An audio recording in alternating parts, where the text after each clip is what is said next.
We're backing people, rebels. You know, they call them the rebels, the freedom rebels, they have all these glamorous names, right? We have been in there for 15 years, and we are far worse off now than we were 15 years ago. 15 years ago, we didn't have people coming around. I mean, the whole thing. And in all fairness, we went after Iraq. They did not knock down the World Trade Center, okay? It wasn't the Iraqis that knocked down the World Trade Center. You will find out who really knocked down the World Trade Center because they have papers in there that are very secret. You may find it's the Saudis, okay? But you will find out. But it wasn't Iraq. Israel's former Prime Minister, Benjamin Netanyahu, would boldly state that we are benefiting from one thing, and that is the attack on the Twin Towers and Pentagon. The United States has wholeheartedly supported essentially state-sponsored terrorism, both domestically in Israel and as part of Israel's foreign policy. The American relationship with Israel is the root cause of most of the problems the United States is facing around the world today. Well, I would say this, that there's one big elephant in the living room. It's never asked about. People don't like to put it on any video or anything like that. But it is the relationship between the United States of America and the State of Israel. It's the fly in the ointment. It's gotten us into a peck of trouble in the Middle East.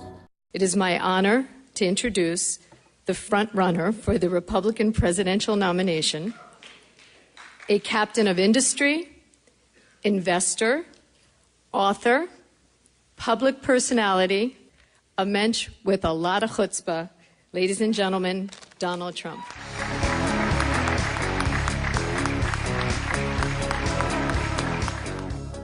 I grew up in Brooklyn, Queens, and Israel was always very paramount in our mind. It's an honor to be with you, and I've devoted so much time over my life to Israel. And the other politicians, they can talk, but believe me, they haven't done what I've done. I've received many, many awards. I was the Grand Marshal of the Israeli Day Parade at a very dangerous time when people said, don't do it, don't do it. Hillary Clinton, is she a friend of Israel?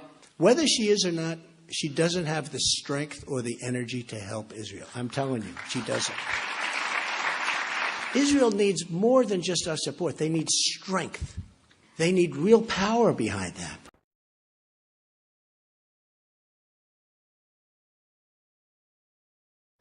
I know Bibi very well. In fact, he asked me if I do a commercial for him. I think I'm the only so-called celebrity that did a commercial for him. And, and it was a nice commercial and everything else, and I hope he's going to do great, and I think he's going to do great. My name is Donald Trump, and I'm a big fan of Israel. And frankly, a strong prime minister is a strong Israel. And you truly have a great prime minister. In Benjamin Netanyahu, there's nobody like him. Israel's former Prime Minister, Benjamin Netanyahu, would boldly state that we are benefiting from one thing, and that is the attack on the Twin Towers and Pentagon. The United States has wholeheartedly supported essentially state-sponsored terrorism, both domestically in Israel and as part of Israel's foreign policy. The American relationship with Israel is the root cause of most of the problems the United States is facing around the world today. We have been in there for 15 years, and we are far worse off now than we were 15 years ago. 15 years ago, we didn't have people coming around. I mean, the whole thing. And in all fairness, we went after Iraq. They did not knock down the World Trade Center, okay? It wasn't the Iraqis that knocked down the World Trade Center.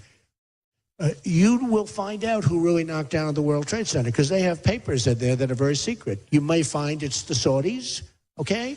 But you will find out. But it wasn't Iraq. Israel's former Prime Minister, Benjamin Netanyahu, would boldly state that we are benefiting from one thing, and that is the attack on the Twin Towers and Pentagon. My name is Donald Trump, and I'm a big fan of Israel. And frankly, a strong prime minister is a strong Israel. And you truly have a great prime minister. The head of the Port Authority was Louis Eisenberg, and he personally oversaw the privatization that led to Larry Silverstein and Frank Lowy obtaining the 99-year lease for the towers on July 24th, 2001, just 6 weeks before 9/11. But Silverstein demanded and got $3.5 billion worth of insurance payable in cash if the towers were destroyed. Now, the fact that Silverstein was close friends with Benjamin Netanyahu, or that he skipped his daily breakfast at the Windows on the World restaurant located on the 107th floor of the North Tower on 9/11, or that his son and daughter also happened to be unexpectedly absent on 9/11, is all just amazing good fortune, we are told. In the days before, I think, the World Trade Center or the Twin Towers fell, I understand you had daily breakfast meetings with people, I think, in the Windows of the World, the famous restaurant, the World Trade Center. That's correct. But you weren't there for breakfast on the day of September 11th. Why was that? That morning, my wife had made an appointment for me at the dermatologist, who I have to visit with regularity, right? And as I'm dressing to go to the dermatologist that morning, I looked at my wife and said, you know, I've got so much to do downtown. Cancel the dermatologist. I've got to go downtown. She got upset. She said, you can't cancel. You've got to go. Was that Larry Silverstein's luck? It was clearly my luck. It was clearly my luck. Now, the fact that Silverstein was close friends with Benjamin Netanyahu. In Benjamin Netanyahu, there's nobody like him.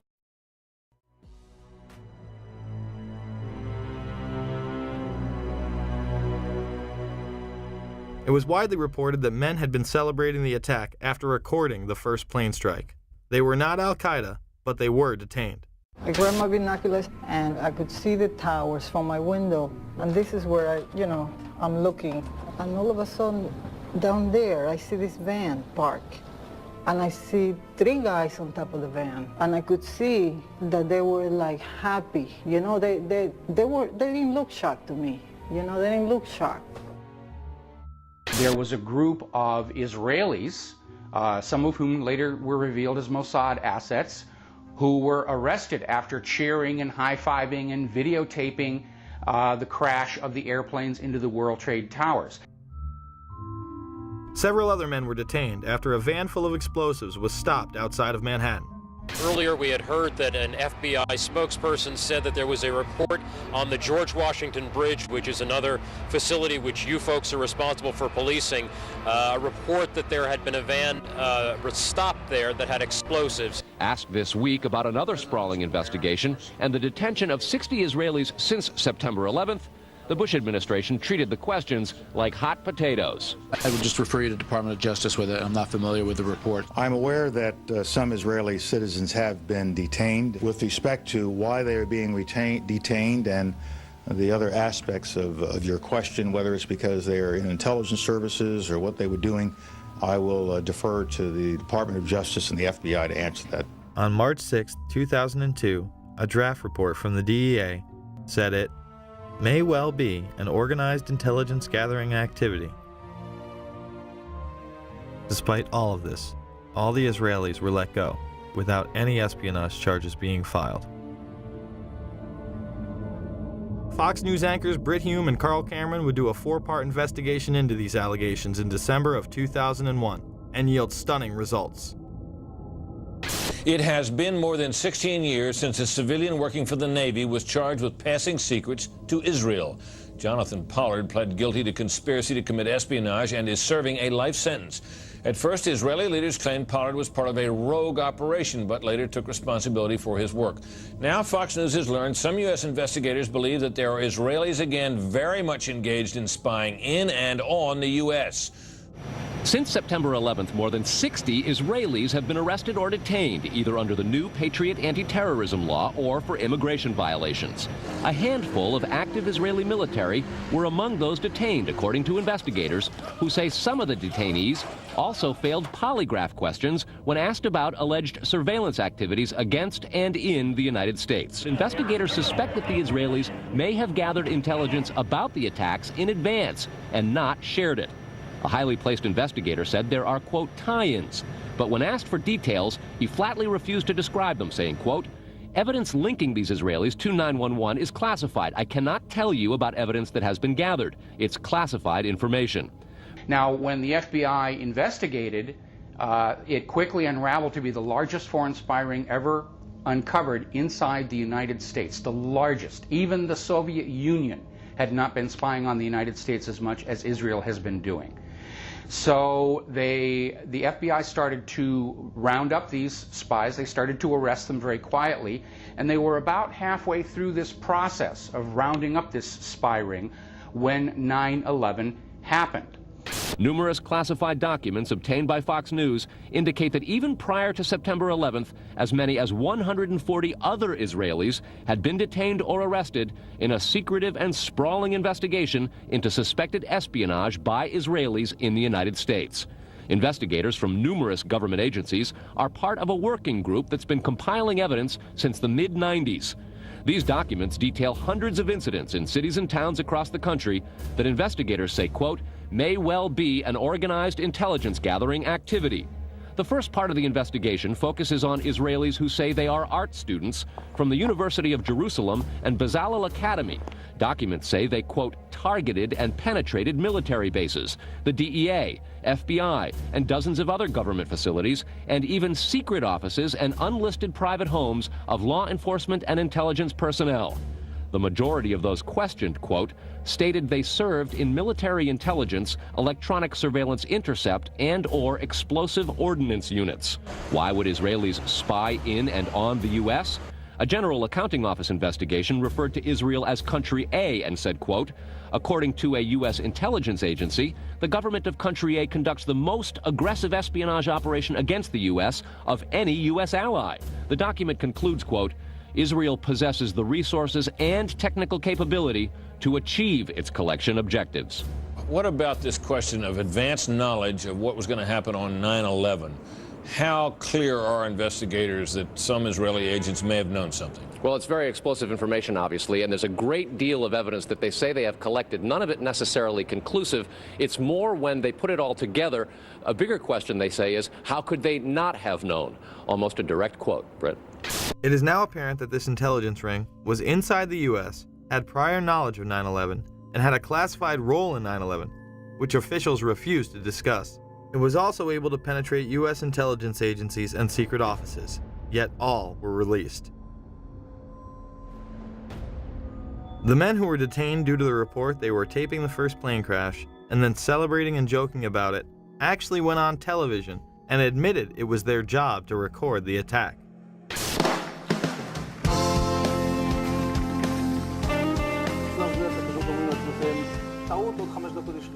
And at that point, we were taken for another round of questioning, this time related to our allegedly being members of Mossad. The fact of the matter is, we are coming from a country that experiences terror daily. Our purpose was to document the event. How could they have known about the attack? And who sent them to document it? The evidence points to a large intelligence network inside the United States that had teams on the ground, such as the ones recording the attack, and electronic surveillance teams gathering information. Another team who was involved that day detonated explosives on the ground. We have both suspects under K. We have the suspect who drove in the van exploded. Yeah, I just want to make sure you and your guys are all right over there, K, that's all. You know, we have both Neotrans driven that exploded. What location?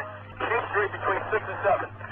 Shooting is on the scene on King 6 or 7. What unit are you? How would these teams obtain their information?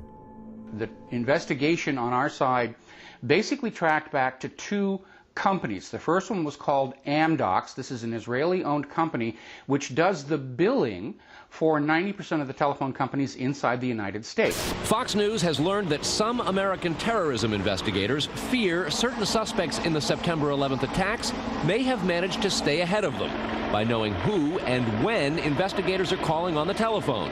How? By obtaining and analyzing data that's generated every time someone in the U.S. makes a phone call. One sitting in city, please. Here's how the system works. Most directory assistance calls and virtually all call records and billing in the U.S. are done for the phone companies by Amdocs Limited, an Israeli-based private telecommunications company.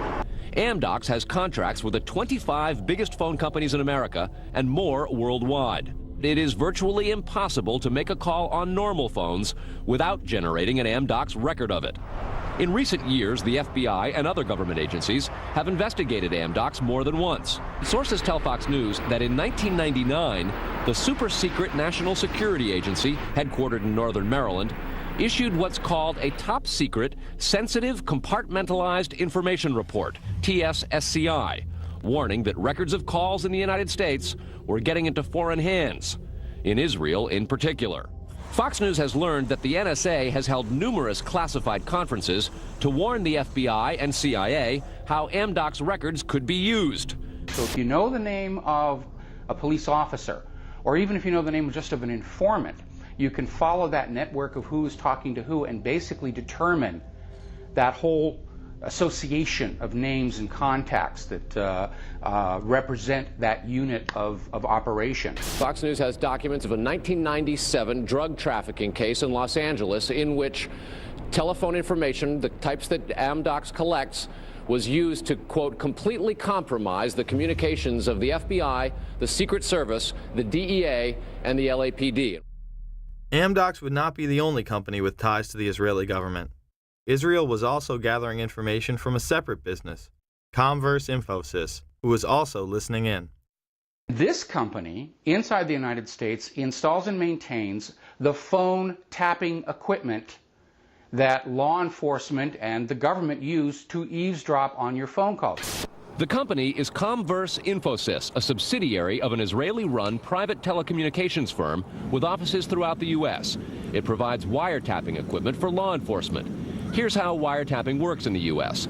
Every time you make a call, it passes through the nation's elaborate network of switchers and routers run by the phone companies. Custom computers and software made by companies like Comverse are tied into that network to intercept, record, and store the wiretapped calls, and at the same time transmit them to investigators. We know we just had this FISA bill go through that granted immunity to the telecom companies. It was Comverse Infosystem that was setting up all these special rooms and all the switching centers where the law enforcement or the government or whoever could simply push a button and listen to your phone call. Gone are the days of the little alligator clips and wires needed to eavesdrop on a phone call. They can sit in a room anywhere in America, touch a few buttons, and listen to your phone calls. But the complaint about this system is that the wiretap computer programs made by Comverse have in effect a back door through which wiretaps themselves can be intercepted by unauthorized parties. Adding to the suspicions is the fact that in Israel, Comverse works closely with the Israeli government and under special programs gets reimbursed for up to 50% of its research and development costs by the Israeli Ministry of Industry and Trade. But investigators within the DEA, INS, and FBI have all told Fox News that to pursue or even suggest Israeli spying through Comverse is considered career suicide. And sources say that while various FBI inquiries into Comverse have been conducted over the years, they've been halted before the actual equipment has ever been thoroughly tested for leaks. More to the point, agents within the U.S. government have been told point blank that to even suggest Israeli spying or an Israel link to 9/11 is career suicide. It's been described as the third rail of American politics. If you touch it, you die. You never get to come back again. It's all over. It's the black pit where you can never go. But there is a bitter turf war internally at FBI. It is the FBI's office in Quantico, Virginia that has jurisdiction over awarding contracts and buying intercept equipment. And for years, they've thrown much of the business to Comverse. A handful of former U.S. law enforcement officials involved in awarding Comverse government contracts over the years now work for the company. Numerous sources say some of those individuals were asked to leave government service under what knowledgeable sources call troublesome circumstances that remain under administrative review within the Justice Department. And what troubles investigators most, particularly in New York in the counterterrorism investigation of the World Trade Center attack, is that on a number of cases, suspects that they had sought to wiretap and surveil immediately changed their telecommunications processes. They started acting much differently as soon as those supposedly secret wiretaps went into place. Somehow, suspected terrorists who were being surveilled by these very Israelis were able to change their behavior to elude the FBI. Israel's former Prime Minister, Benjamin Netanyahu, would boldly state that, "We are benefiting from one thing, and that is the attack on the Twin Towers and Pentagon."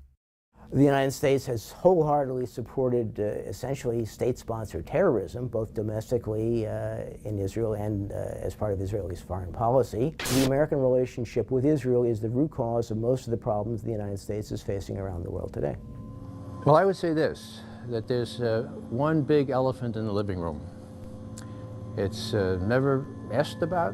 People don't like to put it on any video or anything like that. But it is the relationship between the United States of America and the State of Israel. It's the fly in the ointment. It's gotten us into a peck of trouble in the Middle East.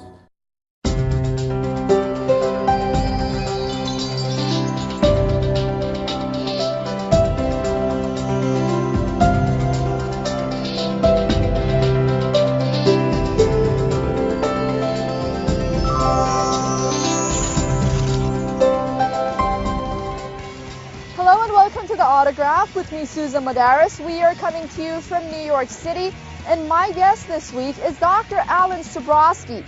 He's joining me via satellite from Pittsburgh, Pennsylvania. Join us. Alan Sabrosky is a writer and consultant specializing in national and international security affairs.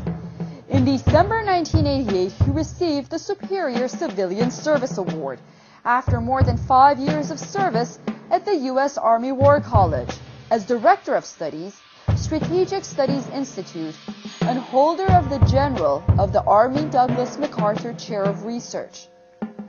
A Marine Corps Vietnam veteran and a 1986 graduate of the U.S. Army War College, Dr. Sabrosky's teaching and research appointments have included the U.S. Military Academy and the Center for Strategic and International Studies. While in government service, he held concurrent adjunct professorships at Georgetown University and the Johns Hopkins University of Advanced International Studies. His published work includes 13 books or monographs and over 160 articles, chapters, and book reviews. He's currently completing a book-length study on the U.S. use of military force as an instrument of foreign policy titled Presidential War: The Politics of Military Intervention. Dr. Sabrosky is also an editor at Veterans Today, where his latest series of articles regarding Israeli involvement in the 9/11 attacks against the United States is a shocking expose of how the Israeli Mossad planned the attacks and how the U.S. military had prior knowledge. An argument often not discussed, especially by someone like Alan Sabrosky, who is an American with Jewish ancestry. However, Sabrosky bravely addresses this sensitive and controversial topic as someone devoted to the security of the United States at any cost. So what happens when a military insider puts the devastating terror attacks of 9/11 directly at Israel's doorstep? Dr. Alan Sabrosky, thank you so much for joining us on The Autograph. My pleasure, Susan. Tell us how you make the case for Israel's involvement in the tragic 9/11 attacks.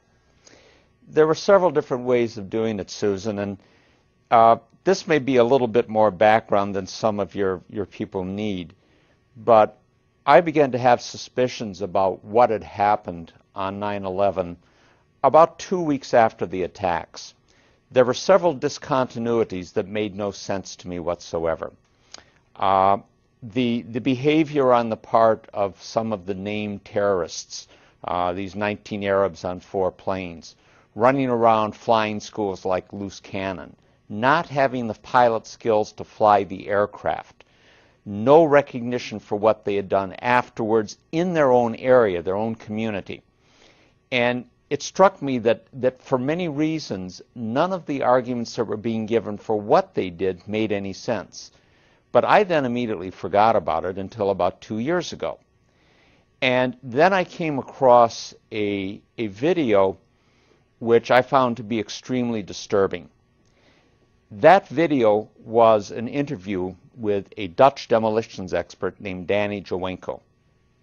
And it concerned the collapse of the 3rd World Trade Center tower to go down on September 11th. This was the 47-story World Trade Center 7, the 3rd tallest building at the World Trade Center.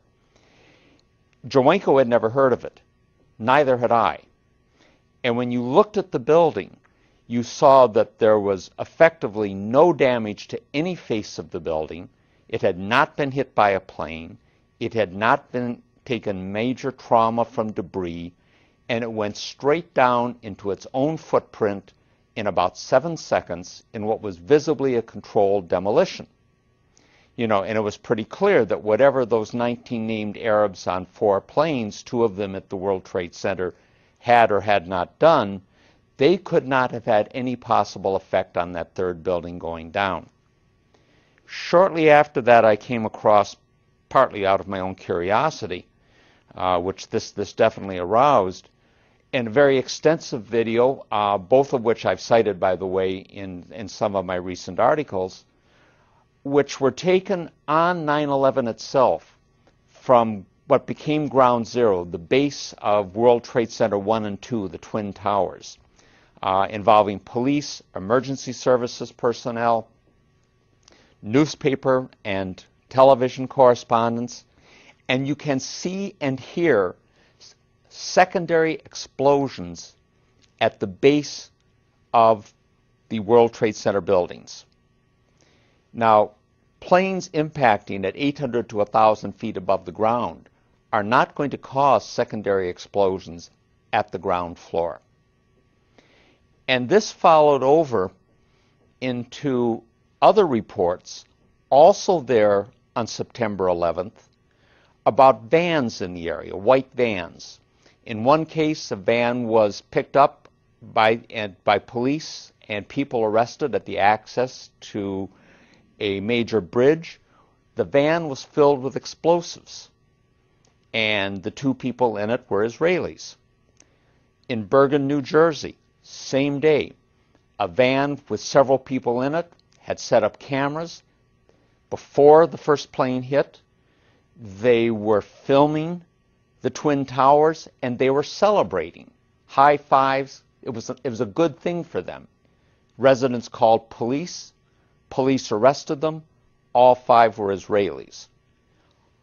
What intrigued me, in addition to angering me, was that within days, all of these reports disappeared from the media. Most Americans don't know that a third building went down at the World Trade Center. Most have never heard about the secondary explosions reported by CNN, ABC, Fox, and others at the foundation of World Trade Center 1 and 2. None have ever heard about the vans. So I began looking at this very carefully, and one of the things that I began looking at was just what would it have taken for a special operations group of any particular nationality to have done 9/11, either by having taken control of the operation we have been told about, of the 19 named Arabs on 4 planes, or having run a parallel operation where you have 4 planes being hijacked, but there is another operation being done with those in concert. And I picked up 3 particular factors that would need to be taken into account. One was motivation, a second was expertise, and the third, the critical one, was access. Now, when it came to motivation, it's probably a very sad commentary on where we are in the world today, that there are an awful lot of countries and groups out there in the world that have either real or contrived reasons to hate America. It wasn't that way when I was a young man, but then many things weren't the same way now as they were when I was a young man. But almost all of the groups and countries that might want to do this only had a negative reason for doing it. They wanted to hurt us. The Israelis had a positive reason, and it's one that a number of their supporters had talked about from the 1990s on up, and what was called the Project for a New American Century, whose members included, by the way, later Vice President Richard Cheney, later Defense Secretary Donald Rumsfeld, and many of the so-called neoconservatives, most of them Jewish but not all, who came into the first Bush administration. Israel had a positive reason, and was get the United States involved in a war in the Middle East with a powerful, enraged, anti-Islamic strain within the American public, that they needed a catalytic event to produce this. They even talked about it in terms of another Pearl Harbor is needed to bring the American people into this fight. The second was expertise.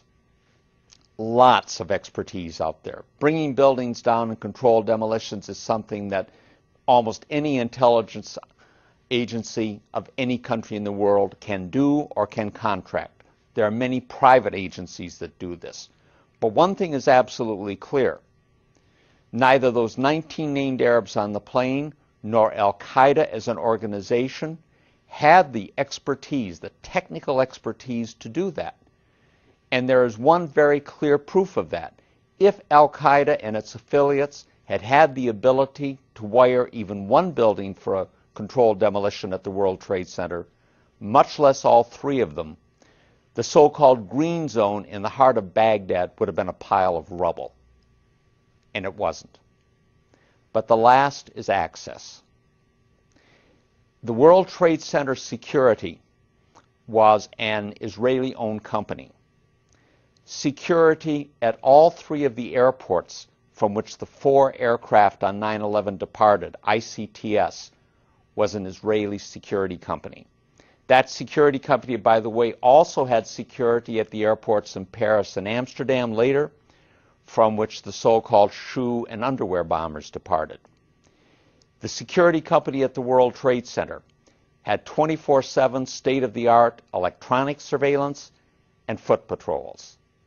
Wiring a building for a controlled demolition, and I must confess here, this is not my specialty. I have heard what people who do this for a living have said about it, but it is not my specialty. But the description of it in the video of Danny Jawenko that I mentioned to you is a very good one on this.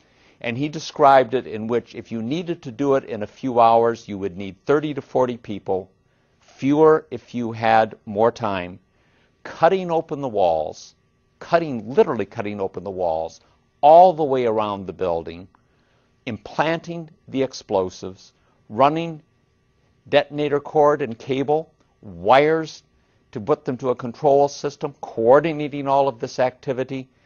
This is not something that involves the casual bringing in of a briefcase and leaving it at the foot of a building's elevator and going out again. This is extensive work, and it would require the type of extensive sustained access that could not go unremarked by the security forces in place on this. They also needed the ability to evade an apprehension and to have their escape concealed. And they had that done. All of the Israelis who were apprehended in those vans were later released in about 2 months at the direction of Michael Chertoff, then the second director of Homeland Security, a dual U.S.-Israeli national. There is no mention of them in the mainstream media, which is largely Zionist-owned. All of the major networks, all of the major national newspapers, all 3 of the weekly news magazines, all of the major political journals, most of the major publishing houses. It simply didn't happen. The only thing that happened on 9/11 that was discussed in the media, that have been accepted by the government, that was described in the 9/11 Commission, are 19 named Arabs on 4 planes bringing down 2 buildings. And the rest of it, in Orwellian terms, has become a non-event and a non-story. And you know, since you just pointed to the 9/11 Commission report, there is an understanding that the primary motivation for 9/11 was U.S. support for Israel's brutal oppression of the Palestinians, also conveyed in the 9/11 Commission report. I guess my question is, how are these 2 incidents or theories, so to say, related? And, you know, there are those that will brush off your argument as a conspiracy theory. Are you concerned? I don't think that's so much of a conspiracy theory. I was smiling when you said that because to tell a bit of a story on this. Back in the early 80s, when I was in Washington at the Center for Strategic and International Studies, one of our visitors for a luncheon talk was a young gentleman then named Francois Heisbourg. Heisbourg was the special assistant to French President Francois Mitterrand.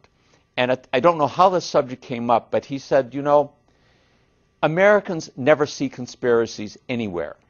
We French, he said, we see conspiracies everywhere.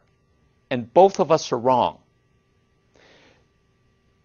This is not a conspiracy in the sense that it is usually used, the word is usually used, which is to denigrate an opposing argument. When someone in the United States says that that's a conspiracy or that's a conspiracy theory, by definition they mean it is irrational, illegitimate, and without proof. All I would suggest to people is that you look at the films of WTC-7, that third tower going down on September 11th. You look and listen to the reports on September 11th with the secondary explosions. These are not fantasies. They happened. You look at the reports on September 12th of the apprehension of Israelis with vans of explosives and cameras filming the events on September 11. These are not fantasies.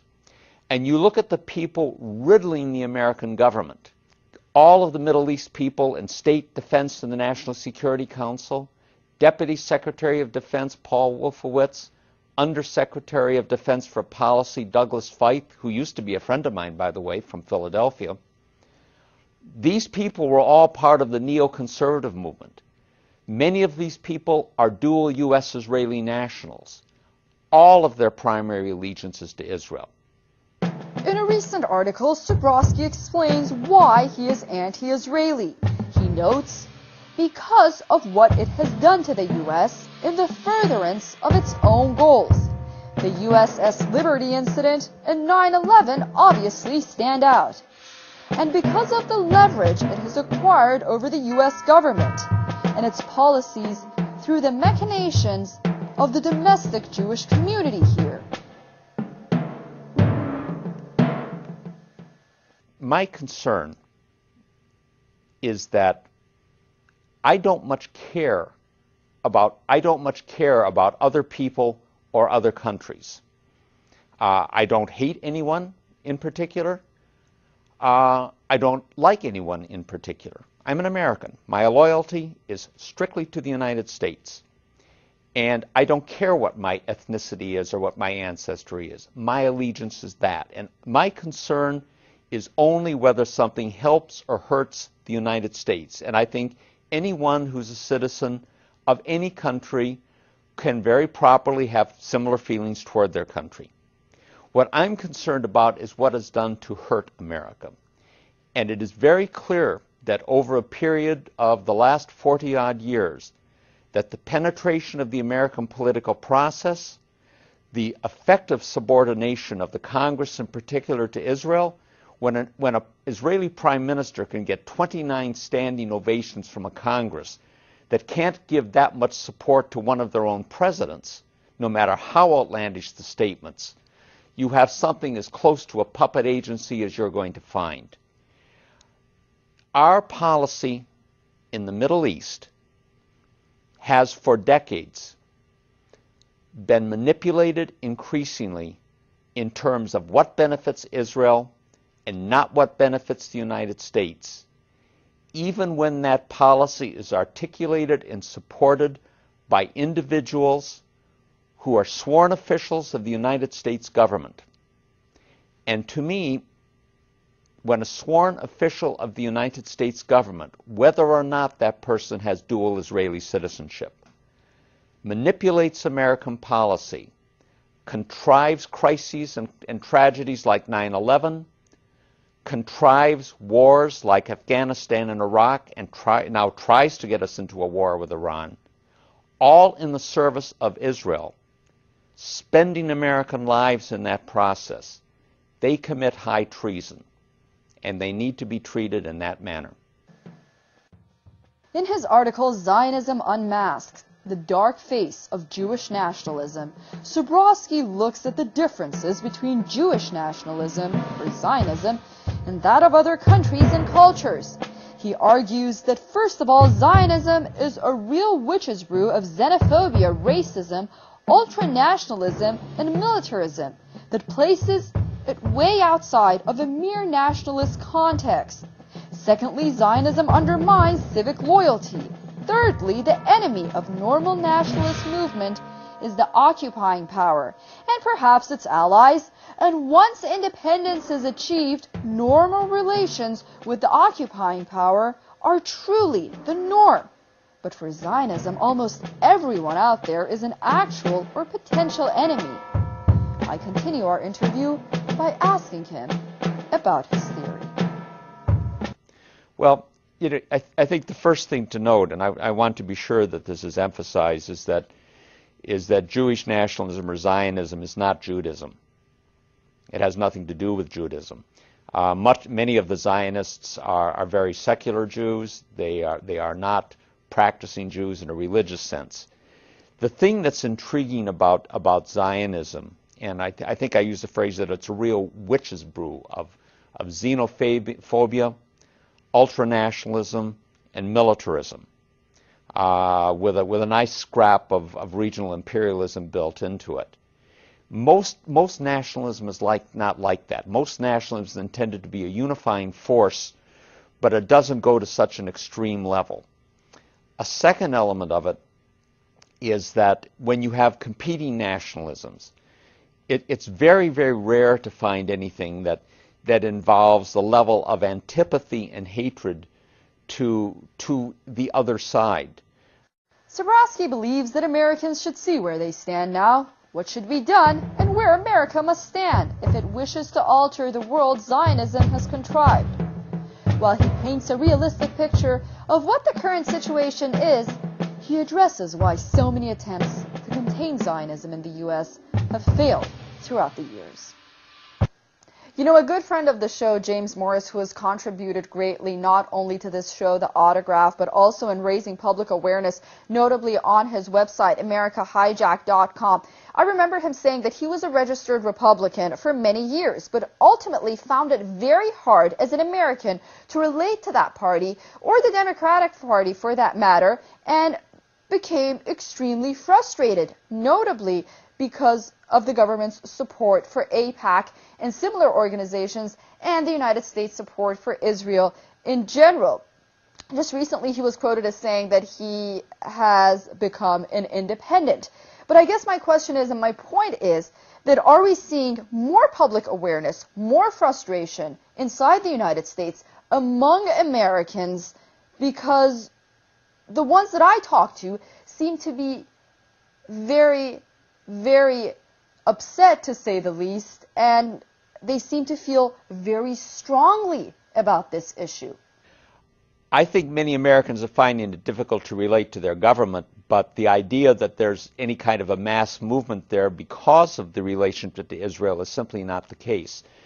There is no vehicle for that type of opposition to have been created. There is not even an awareness on the part of most of the American people about the details of 9/11 that I mentioned to you.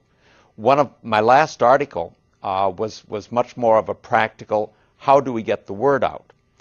And I think that if people did understand what had really happened at 9/11, you could very rapidly see a very substantial reorientation of public opinion.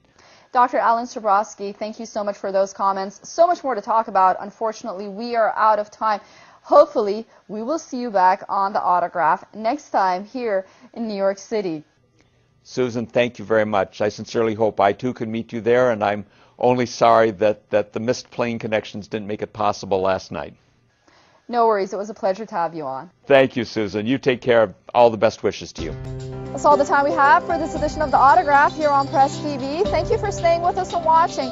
Remember, you can always send us your emails to theautograph@susanmadaris.com. We are always looking forward to them. Until next week in another show from all of us here in New York City. Goodbye.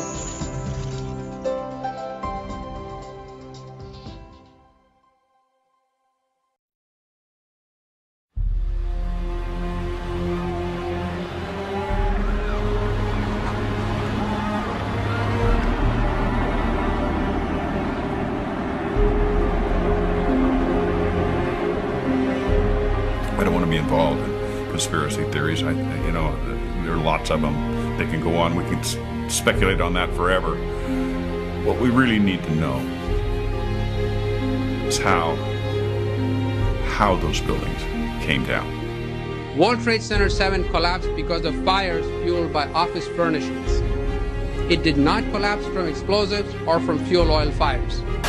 To undermine scientific integrity is to undermine our democracy.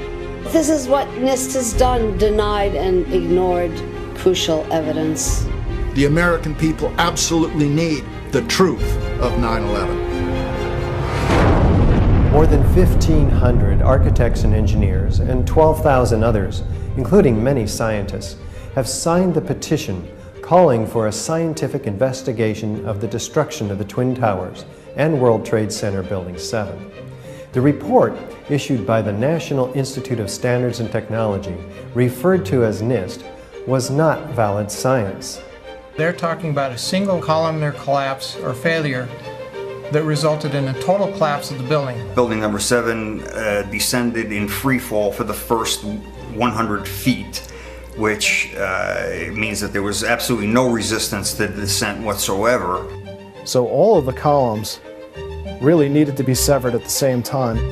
The symmetry is the smoking gun. NIST has admitted it went into free fall for 8 stories. You don't need to be an engineer or an architect to see what happened to those buildings. Dit is controlled demolition. Zeker weten. Zeker weten. What I saw, it was a classic implosion.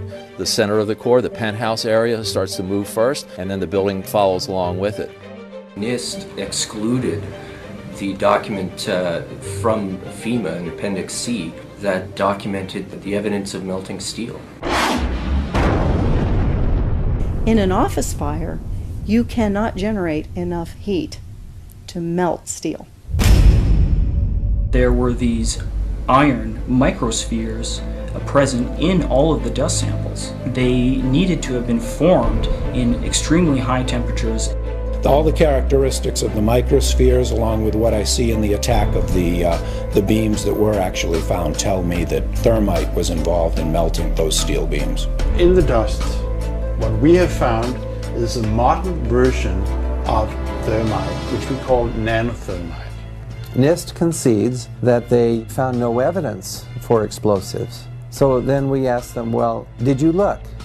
And they said, no, we did not look for explosives or residues of explosives. And in fact, the evidence is overwhelming that these red-grade crystals are very high-temperature incendiaries. And we have watched as scientific integrity has been undermined and scientific research politicized in an effort to advance predetermined ideological agendas. If this is a crime, I think everybody agrees it's a crime. Evidence was removed from the scene of the crime. You can't do science when you are deprived of the evidence and when your hypothesis is the least valid instead of the most likely. When the most likely hypothesis in the case of Building 7 wasn't even mentioned. This is not science.